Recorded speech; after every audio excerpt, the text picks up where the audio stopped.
हम लोगों ने डिस्कशन कर लिया था किसके बारे में, अलाउद्दीन खिलजी के बारे में, ठीक है।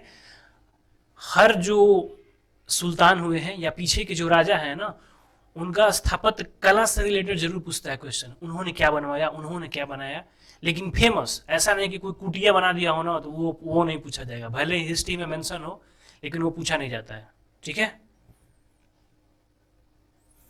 ओके, तो यहां पे ध्यान में रखेंगे इस चीज को, मैं एक बार फोकस कर दे रहा हूं यहाँ पे, इसे ध्यान में जरूर रखेंगे, ठीक है ना। अलाई मीनार किसने बनवाया, ठीक है, अलाई दरवाजा, सीरी का किला, हजार खंभा महल, ठीक है ना, ये सब इसी ने बनवाया था, ठीक है। अलाउद्दीन खिलजी का ध्यान में रखेंगे इसे। इसके बाद शासक के रूप में अगर आते हैं हम लोग, तो कुतुबुद्दीन, अलाउद्दीन के बाद कौन बनता है, कुतुबुद्दीन मुबारक शाह खिलजी, इसका बेटा होता है। अलाउद्दीन का 4 बेटा होता है, ठीक है, अलाउद्दीन का 4 बेटा होता है। थोड़ा सा बता देता हूं कि ये भी शासक कैसे बना, ठीक है। अलाउद्दीन जब डेथ कर रहा था अंतिम समय में, उसको पता नहीं कौन बीमारी हो गई थी, उसकी बीमारी को लेके भी सस्पेंस है, कोई कहता है कुष्ठ है, फलाना ढीम का, कोई बोलता पेट का रोग है, कुछ था, रोग हो गया था। तो बहुत दिनों तक वो बीमार की अवस्था में चला था। एक तो होता है ना कि आज है राजा और बीमार पड़े, कुछ दिन के बाद निकल गए, चलो, लेकिन बहुत दिन तक वो बीमार अवस्था में चला है, ठीक है। और बीमार अवस्था में जब चला ना, तो उस समय इसका दाहिना हाथ कौन था, फिरोज, मलिक फिरोज, दाहिना हाथ कौन था, मलिक फिरोज, ठीक है, मलिक फिरोज, कौन, मलिक काफूर, सॉरी, मलिक काफूर था दाहिना हाथ। अब जैसे ही ये बीमार पड़ता है और पावर किसके हाथ में है, मलिक काफूर के हाथ में, उसको क्या महत्वाकांक्षा बढ़ने लगता है, शासन को लेके, शासन को लेके महत्वाकांक्षा बढ़ने लगता है, ठीक है। दूसरी बात, जब ये बीमार पड़ गए ना, तो इनके बेटे बेटे भी जो है, इनकी पत्नी है, वो भी इन पर ध्यान नहीं देती है। सोचो, अलाउद्दीन खिलजी जैसा शासक, अंतिम स्थिति देख लो। जब एक, ठीक है ना, यहां से एक सत्य पता चलता है कि बेटा अगर शरीर ने तुम्हारा अगर साथ छोड़ा, ठीक है ना, तो दुनिया क्या है और सत्य क्या है उसकी जानकारी उसी दिन हो जाती है। सत्य क्या है इस दुनिया की, उसी दिन जानकारी हो जाएगी, ठीक है। उसी दिन आपको समझ में आ जाएगा कि दुनिया में जो चीज भी हम आज तक थे, जो भी रिलेशन था, वो क्या था, क्या था, सिर्फ इंटरडिपेंडेंट था, किसी स्वार्थ को लेके, ठीक है ना। जिस दिन आप किसी काम के लायक नहीं रहे, कहानी खत्म। तो मलिक काफूर था, मलिक काफूर को लग रहा है कि अब हम शासक बनेंगे, पावर इसी के हाथ में है, इनको पता चल, अलाउद्दीन को पता चल नहीं रहा है, अलाउद्दीन बहुत विश्वास करता है इसके ऊपर, ठीक है। अब धीरे धीरे ये गेम खेलने लगता है, गेम खेल रहा है, गेम खेल रहा है, गेम खेल रहा है। जैसे ही मृत्यु होती है अलाउद्दीन खिलजी की, अब उसमें ही बोला जाता है कि मलिक काफूर को ही बोला था कि मार दो, हम सहन नहीं कर पाएंगे। तो ये सब मतभेद है, कोई ऑथेंटिक जानकारी है नहीं।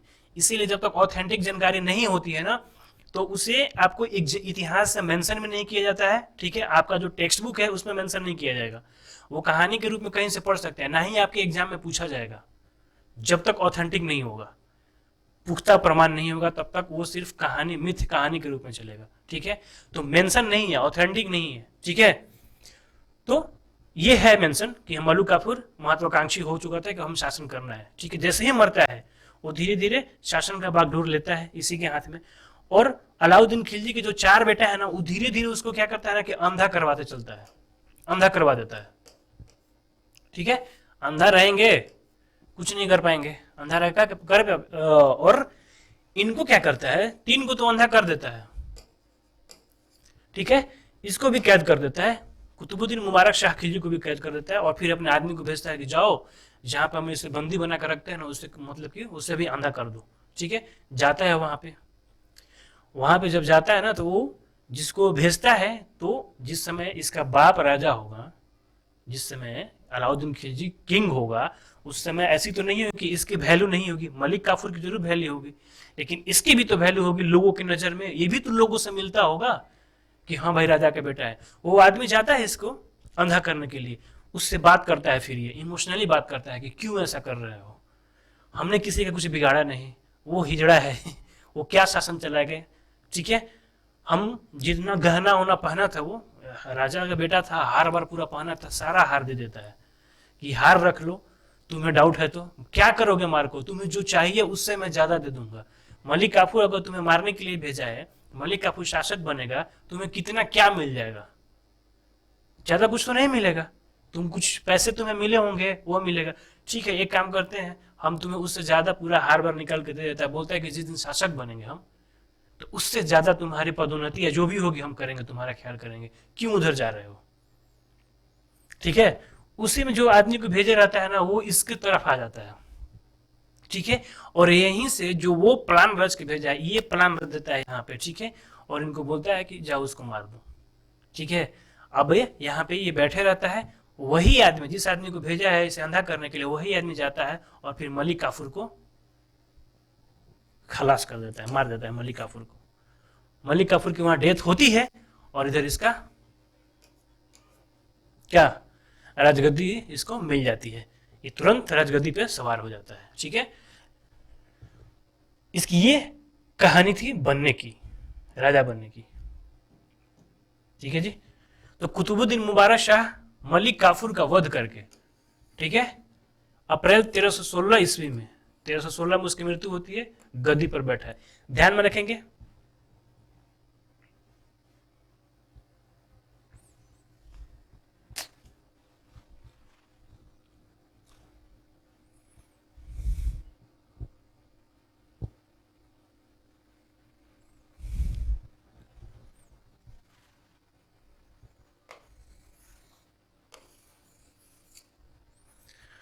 टॉपिक खत्म हुआ नहीं, बेचैनी पहले से आ जाती है कि क्या करना है नहीं करना है। टॉपिक तो खत्म होने दो।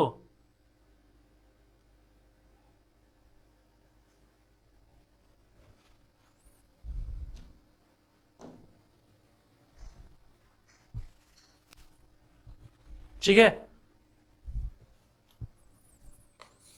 वह दिल्ली का प्रथम शासक था जिसने स्वयं को खलीफा घोषित किया। जैसे ही ये शासन बनता है, शासक बनता है, ठीक है ना, वो पहला था ना कि खुद को खलीफा घोषित कर दिया। क्या कर दिया? खुद को खलीफा घोषित कर दिया। जबकि खलीफा खुद को करना घोषित नहीं था। इस्लाम में खलीफा की पदवी वहां के जो खलीफा होते थे, जो पैगंबर के उत्तराधिकारी माने गए हैं ना, वो खलीफा की पदवी धारण देते थे। ठीक है, और उसी को मान्यता दिया जाता था। इस्लाम में उसी को मान्यता दिया जाता था, जो वहां पे जो खलीफा अगर किसी को अगर नॉमिनेट करता है कि हाँ इसे खलीफा की उपाधि दी जाए, तो उसी को पूरे लोग मानते भी थे। इसने क्या बोला कि बात हम नहीं मानेंगे, इसने बोला कि हम खुद खलीफा हो जाएंगे। ठीक है, अलाउद्दीन खिलजी भी क्या था ना, वो भी खलीफा उलीफा को नहीं मानता था, लेकिन उसने धारण नहीं किया था। बोला था कि राज और धर्म अलग है। धर्म जिनको मनाना है धर्म मनाइए, हमें धर्म से कोई लेना देना नहीं है। हम राज्य को कैसे चलाना है, राज्य को क्या जरूरत है, राज्य की क्या आवश्यकता है, और राज्य चलाने के लिए जो जो जरूरत पड़ेगा वो आपके शरिया में हो या ना हो, हम पालन नहीं करेंगे। उससे मेरा कोई लेना देना नहीं है। अलाउद्दीन भी नहीं मानता था, लेकिन उसने खलीफा पोस्ट वो अपने को धारण नहीं किया था। ठीक है, तो स्वयं अगर पूछा जाए कि दिल्ली सुल्तानत ने स्वयं को खलीफा की उपाधि से कौन किया गया था, विभूषित किया था, तो वो कौन है? मुबारक शाह खिलजी। इतना ही क्वेश्चन बनेगा, इससे ज्यादा नहीं बनेगा। 2 क्वेश्चन बन सकता है कि अलाउद्दीन खिलजी के बाद खिलजी वंश का उत्तराधिकार किसके पास आया। ठीक है, वो हो सकता है कुतुबुद्दीन मुबारक शाह खिलजी, इससे ज्यादा नहीं आएगा।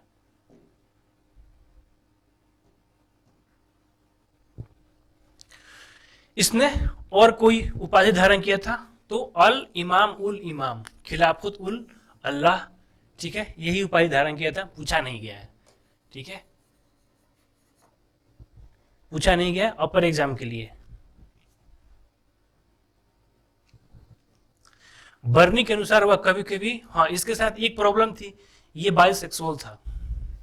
ठीक है, ये समलैंगिक था। समझते हो ना समलैंगिक का मतलब कि उसको अट्रैक्शन, मतलब कि सेम सेक्स में था।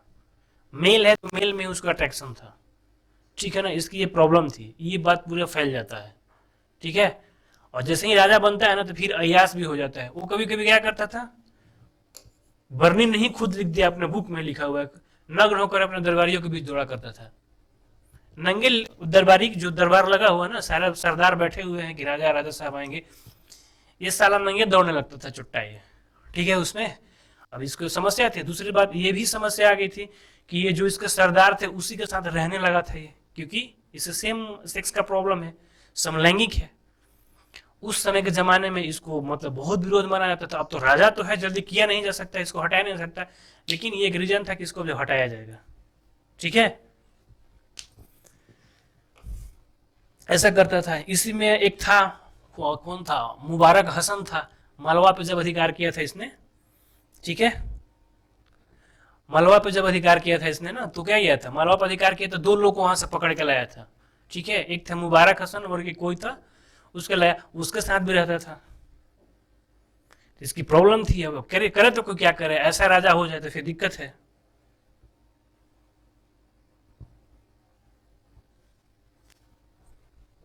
ठीक है, 1320 ईस्वी को खुसरो खां के सैनिक ने महल में अचानक प्रवेश किया और खुसरो खां ने क्या किया, उसका सिर काट कर दिया। अब ये खुसरो खां कौन था? ठीक है, खुसरो खां इसको उपाधि दिया था। ठीक है, ये मेनली था ना कि खुसरो खां के साथ ये रहना चाहता था, और खुसरो खां को ये बात पसंद नहीं थी।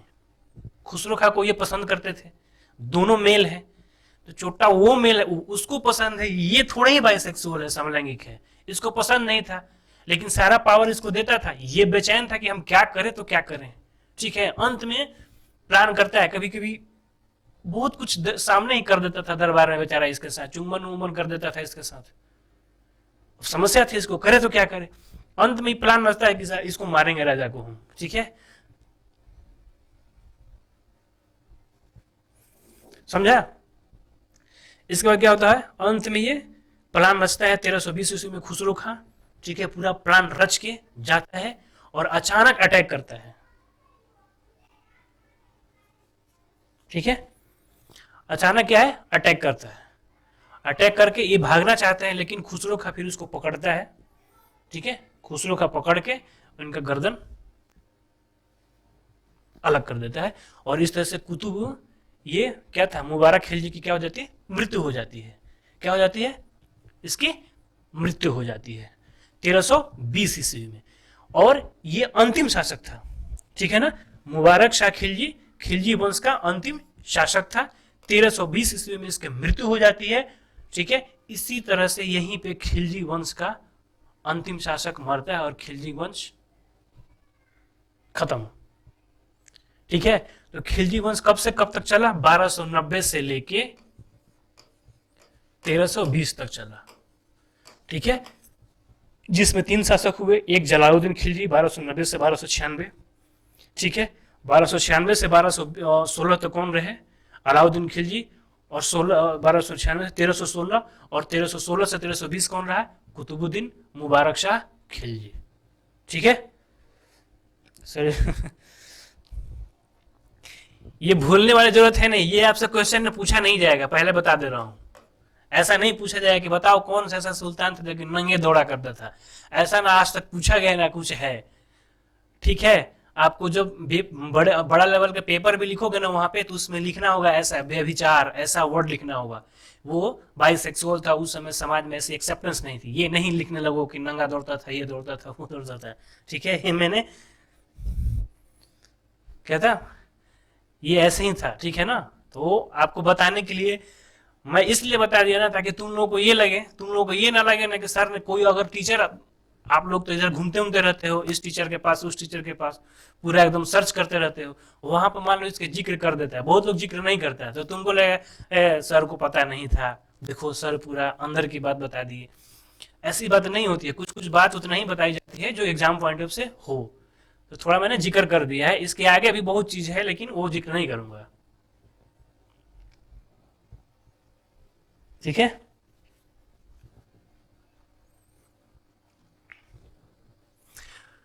मुबारक शाह खिलजी की हत्या के बाद खुसरो खां ने नसीरुद्दीन, ठीक है ना, यही खुसरो खां नसीरुद्दीन खुसरो शाह की उपाधि धारण कर गद्दी पर बैठा। एक बात और थी इसमें, उस समय के सबसे बड़े संत जो थे ना, निजामुद्दीन औलिया थे, फकीर, पता है ना, सूफी संत उस समय चलता था, निजामुद्दीन औलिया, नाम सुने हो?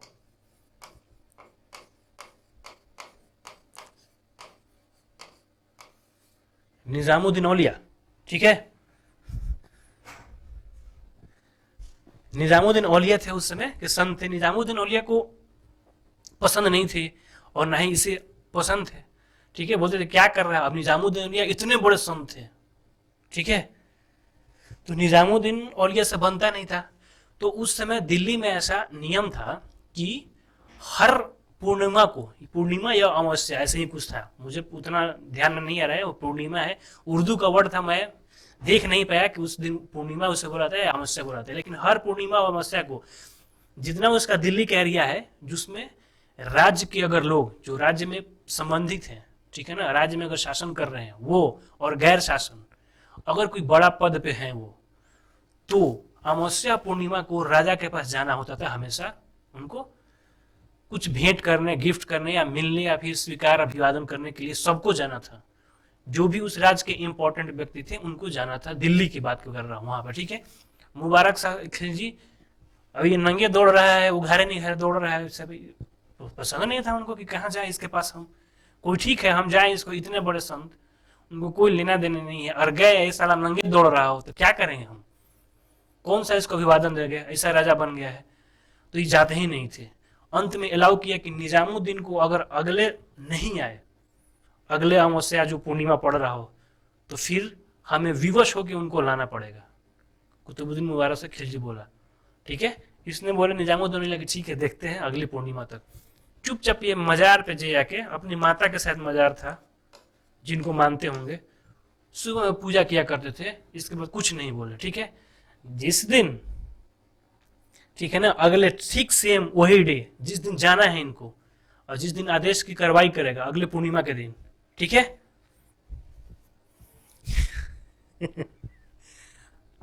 ठीक है, जिस दिन जाना होता है ना कि आज राजा इसको बुलाएगा, अगर नहीं गए निजामुद्दीन औलिया अगले पूर्णिमा को तो राजा इनको बुलाएगा, ठीक है। ये कुछ नहीं घबराते हैं। उसी दिन सेम डेट को कुतुबुद्दीन मुबारक शाह खिलजी का गर्दन कट कर दिया जाता है। एक कहानी और बताएंगा आगे कि निजामुद्दीन औलिया को जिन्होंने भी मारने के लिए सोचा, एक तो ये सोचे कि इनको पनिशमेंट करेंगे खत्म, एक आदमी और सोचेगा कि बस हम आ रहे हैं निजामुद्दीन, तुम्हारा हश्र हम क्या करेंगे देखते हैं। निजामुद्दीन को कुछ नहीं कर पाए, वो बोले थे कि दिल्ली अभी दूर है, तुम आओ तो, ठीक है। उसकी चर्चा हम बाद में करेंगे, ठीक है। ये कहानी थी निजामुद्दीन औलिया से। ये वो बहुत बड़े संत थे यार, मुझे लगता है कि अगर ऐसे कर देते तो खत्म हो जाता, लेकिन ठीक है उस दिन तक देखेंगे ना जिस दिन तुम्हें बुलाओगे, ठीक है। इसके बाद नसरुद्दीन खुसरो शाह उपाधि धारण करके गद्दी पर बैठ गया। उसने पैगंबर के सेनापति की उपाधि धारण की, ठीक है। लेकिन जैसे ही बैठा ये निजामुद्दीन को भी मिला लिया, ठीक है। उस समय जो तुर्क अमीर थे उनको भी मिला लिया, ठीक है। पैसा दे दे के कि ठीक है हमारे सपोर्ट में रहो, इनको पैसा दे के उनको पैसा दे के, निजामुद्दीन को पैसा दिया कि अगर गरीब में आपको बांटना है, आप तो संत है रखेंगे नहीं, लेकिन आपसे रिलेटेड कोई गरीब हो उसको दे दीजिए, खूब पैसा बांटाइए। इतना पैसा बांटा के खजाना खाली कर दिया था ताकि हमारे सपोर्ट में रहे लोग। लेकिन एक आदमी इसके सपोर्ट में नहीं था, कौन? गाजी मलिक। गाजी मलिक इसके सपोर्ट में नहीं था।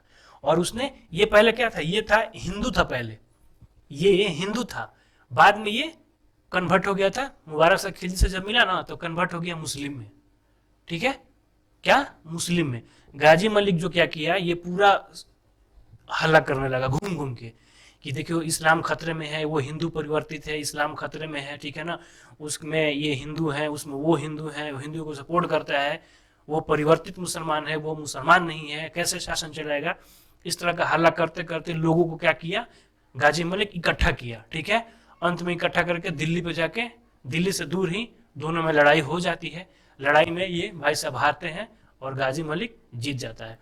जिस तरह से ये कुतुबुद्दीन खिलजी का, ये कौन था, मुबारक शाह खिलजी का गर्दन काटे रहते हैं, उसी समय वैसे ही गाजी मलिक भी क्या करते हैं, इनको गर्दन काट के, और गाजी मलिक अब अपना शासन व्यवस्थित करेगा। कौन? अपना शासन, ठीक है। 8 सितंबर 1320 ईस्वी को गाजी मलिक गयासुद्दीन तुगलक के नाम से सिंहासन पर बैठा और तुगलक वंश की स्थापना की, ठीक है। गाजी मलिक उनको मार के, ठीक है, गयासुद्दीन मोहम्मद तुगलक के नाम से वो गद्दी पर बैठा और तुगलक वंश की स्थापना की। सबसे ज्यादा दिन तक यही वंश चलेगा। सल्तनत में अगर सबसे ज्यादा शासन किया है, ठीक है, तो यही किया है, ठीक है। गयासुद्दीन तुगलक का मेन नाम क्या था? गाजी मलिक। ठीक है, इसमें टोटल 8 शासक हुए थे, 2-4 इंपॉर्टेंट है, और सब जैसे पता चल रहा है ना, सबका बेटा लुहेड़ा लुहेड़ा हो रहा है, सबका भी इसमें भी वैसा ही होगा। सबका बेटा जो होगा अंत में आने वाला कुछ का चार जो बेटा होगा ना, कोई काम के लायक नहीं रहेगा। ठीक है, स्कूल में 8 शासक हुए। तो इसके गयासुद्दीन तुगलक के बारे में बहुत सारी कहानियां प्रचलित है। कोई बोलता है कि ये यहीं का था, कोई बोलता है कि नहीं अफगानिस्तान का था, कोई बोलता है तुर्क है। ठीक है, लेकिन ज्यादा परफेक्ट क्या मिलता है कि ये इसके पिता जो तुर्क थे, ठीक है ना, और इसकी माँ जो थी ना वो जाट फैमिली से थी। ठीक है, जाट, ठीक है, जाट फैमिली से थी, यहाँ पे हिंदू थी। ठीक है ना, तो तुगलक का ये ज्यादा माना गया है। ठीक है, और ये भी बोला गया कि ये अफगानिस्तान में एक जनजाति है जिसमें करोना एक आता है। ठीक है ना, करोना वंश का ये है, लेकिन सबसे ज्यादा अगर मान्यता किसी को मिला है तो यही मिला है गयासुद्दीन तुगलक के बारे में। ठीक है, इसमें कुल 8 वंश हुए। इस 8 शासकों ने 1320 से 1414 तक, ठीक है ना, ध्यान में रखना, सीरियल में सजाने को दे देगा एग्जाम में। ठीक है, दिल्ली सल्तनत के काल में तुगलक वंश के शासकों ने सबसे अधिक समय तक शासन किया था। ये पूछा हुआ है, सबसे अधिक तक शासन कौन किसने किया?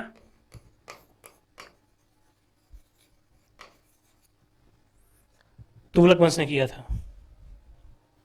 ठीक है, नसीरुद्दीन महमूद तुगलक वंश का अंतिम शासक था। बहुत इंपॉर्टेंट नहीं है, लेकिन एग्जाम पॉइंट ऑफ व्यू से पूछ देता है ना कि अच्छा बता दो कि तुगलक वंश का अंतिम शासक कौन था। इसलिए पूछ देता है कि बहुत लोग पढ़ाते नहीं है, क्योंकि राजा इंपॉर्टेंट है नहीं, लेकिन एग्जाम को आपसे क्या लेना देना है कि आपका एग्जाम में पहले पूछा गया नहीं पूछा गया, उसमें से थोड़ा सा उठा के पूछ देता है। इसीलिए मैंने डाल दिया था ना कि अंतिम शासक के बारे में जरूर ध्यान में रखो। नसीरुद्दीन महमूद तुगलक वंश का अंतिम शासक था, बस इतना ध्यान रखना है, और बीच में जो होगा वो पढ़ा देंगे मैं। ठीक है, ये गुलाब के फूल लिए हुए तुगलक भाई साहब हैं। ठीक है, पेंटिंग है, फोटो तो था नहीं, तो पता कहां से चलेगा।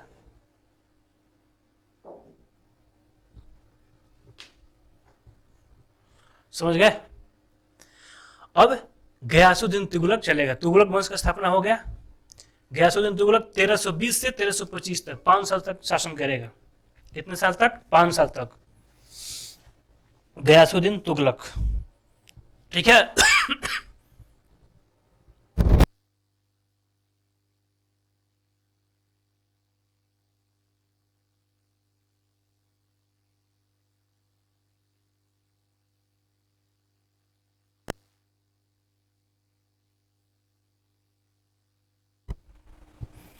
ओके। गयासुद्दीन तुगलक जो फेमस होता है, ये तो बलबन के शासनकाल में भी था, लेकिन अलाउद्दीन खिलजी के शासनकाल में ज्यादा फेमस हो जाता है। ठीक है, रणथंभौर का जब किला पर अटैक किया था 1301 में, बताया था ना, 1301 में रणथंभौर का किला पे अटैक किया था, रणथंभौर मिशन, अलाउद्दीन। अगर पीछे पढ़ रहे हो तो आपको ध्यान में होगा।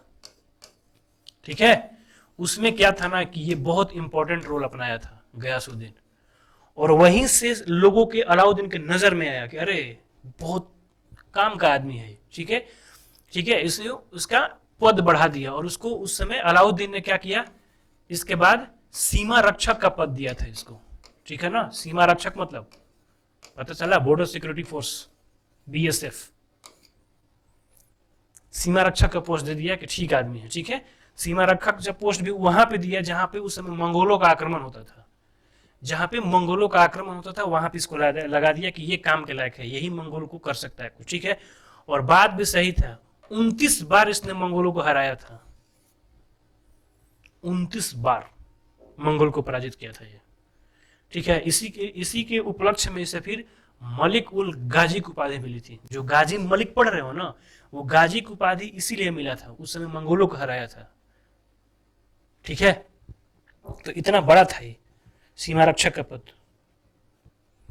ओके, प्रारंभिक नाम में ध्यान रखेंगे गाजी तुगलक अथवा गाजी बेग तुगलक था। ठीक है, गाजी मलिक की उपाधि भी धारण की।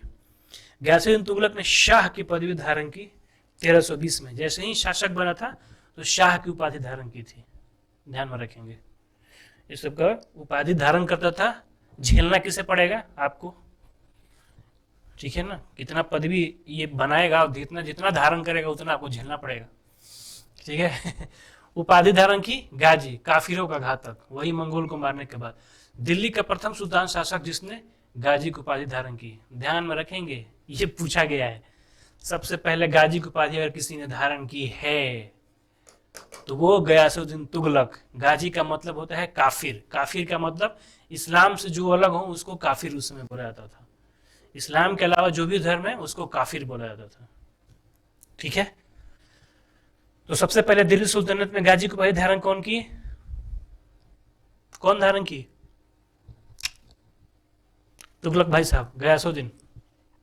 गयासुद्दीन ने 29 बार मंगोलों को हराए थे। मंगोलों को पराजित करने के कारण प्रसिद्ध हुआ था मलिक उल गाजी।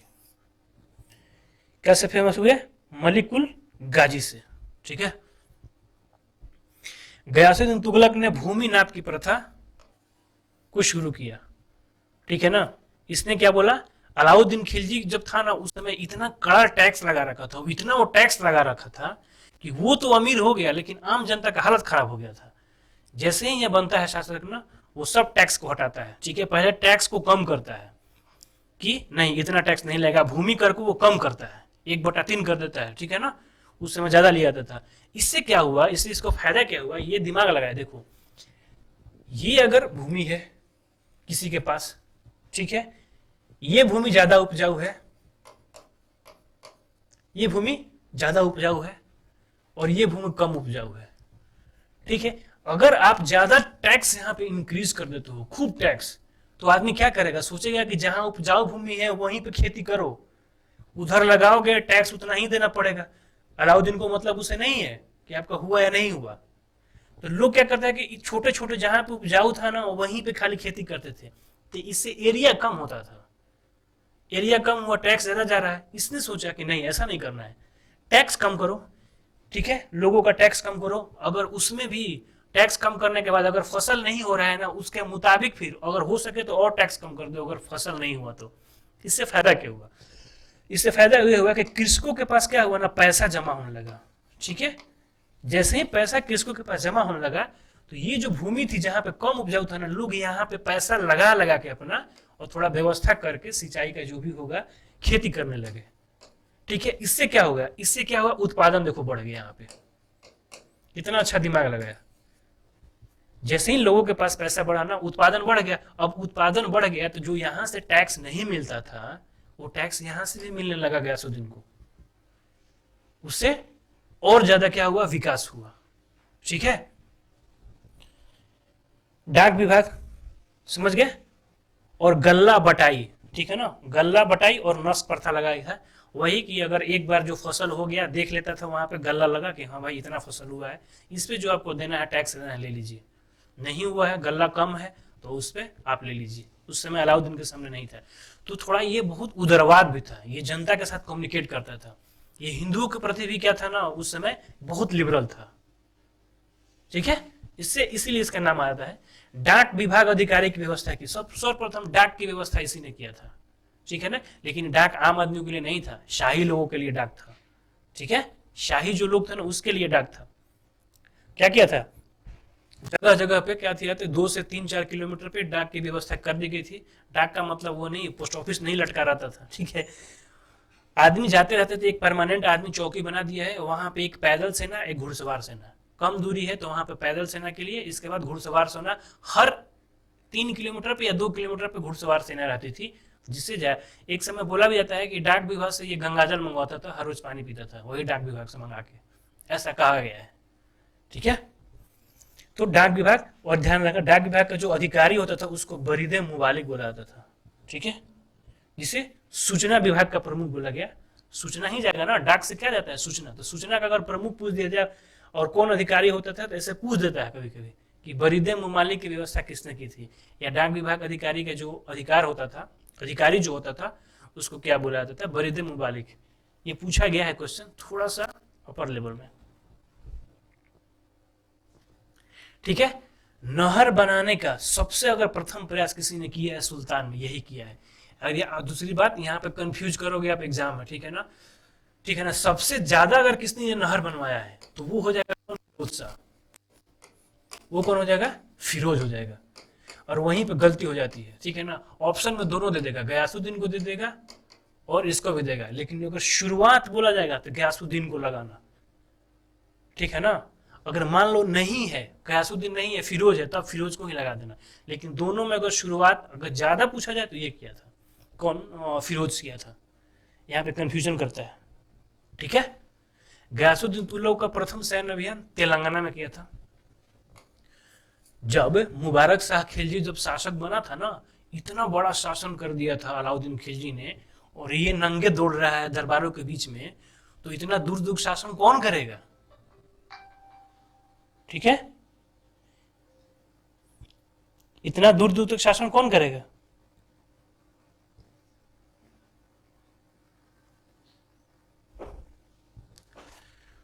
तो उस समय क्या होता है, जो राजा थे, छोटे छोटे राजा थे, स्वतंत्र होने लगे, बोला कि बात छोड़ो, हटाओ, अब हम मजबूत हो गए।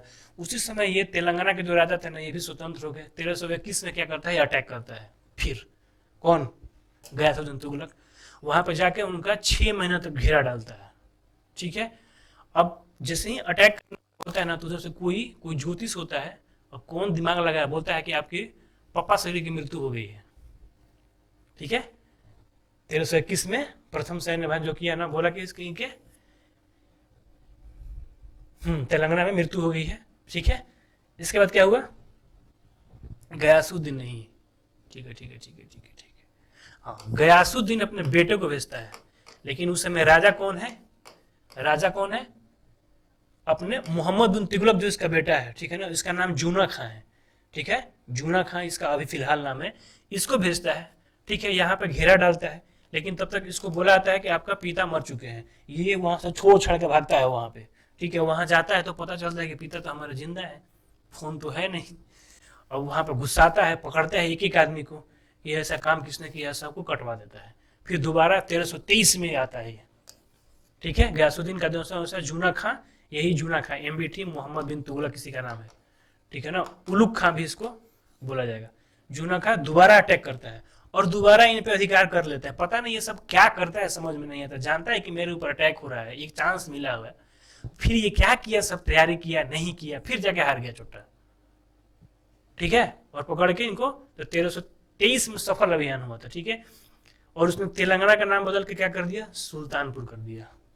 बाद में फिर चेंज हुआ, उसी समय तेलंगाना का नाम क्या कर दिया, सुल्तानपुर कर दिया था। सर्वप्रथम गयासुद्दीन तुगलक ने के समय में दक्षिण के राज्यों को दिल्ली सल्तनत में मिलाया गया। पहले अलाउद्दीन खिलजी अटैक करता था ना, तो मैंने आपको बताया था ना कि उत्तर भारत में वो मिलाता था राज्यों को, और दक्षिण भारत में धन देके छोड़ देता था। ये शुरू किया मिलाना, ठीक है ना। जिसमें प्रथम तेलंगाना में वारंगल है, उसको सर्वप्रथम ये मिला लिया था अपने में, ठीक है। 1324 ईस्वी में जाजनगर उड़ीसा पर अटैक किया और अपने मिला लिया, ठीक है ना। इसमें कोई कहानी नहीं है। गयासुद्दीन तुगलक का अंतिम सैन्य अभियान क्या था, बंगाल था, ठीक है ना। अब इसका भी क्या था कि निजामुद्दीन से नहीं बनता था, निजामुद्दीन औलिया से नहीं बनता था। इसलिए नहीं बनता था, एक तो निजामुद्दीन औलिया चिश्ती संप्रदाय के थे। आपको बताऊंगा जब मुसलमानों में संप्रदाय भक्ति आंदोलन पढ़ाएंगे ना, तो उसमें आपको बताऊंगा संप्रदाय के बारे में, ठीक है। उसमें कोई संप्रदाय मुसलमानों में है ना कि संगीत को प्रिय है, और कोई संगीत को बहुत ज़्यादा प्रिय नहीं है, उसमें संगीत अलाउड ही नहीं है। तो निजामुद्दीन औलिया जो थे ना, वो संगीत के प्रेमी थे। वो लोग गा के जाते थे, गाते थे। आज भी सुने हो ना, मजार पे जाओगे तो।